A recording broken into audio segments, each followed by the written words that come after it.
Now, established manufacturers have been urged to empower small businesses in the industry to increase local output and cut over-reliance on imports.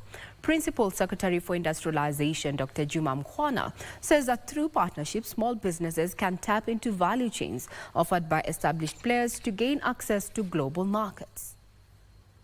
The Kenya National Bureau of Statistics indicates that the Kenyan manufacturing sector grew by 2.6% in the third quarter of 2023 compared to a growth of 1.8% in the corresponding quarter of 2022.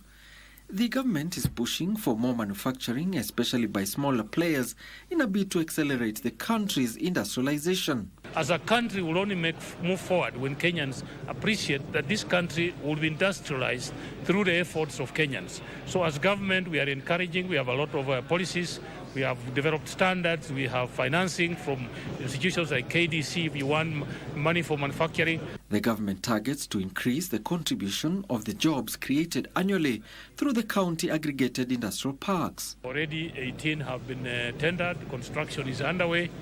In the next financial year, we have again budgeted for another 18.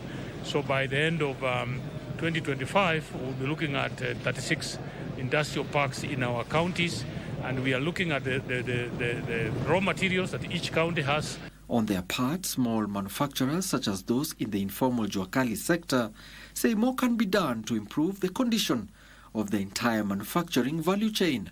We need a deliberate move where if there is a government delegation to Singapore, to China, put a few Juakali sector artisans on that plane, carry them with them so that they go and also learn the new technology, new machinery, make connections and things like that. In the past, high inflation, high production costs, competition from imported goods, and depreciation of the Kenyan shilling against major trading currencies have been shown to be the major challenges for the sector. Alanauko, Prime Edition.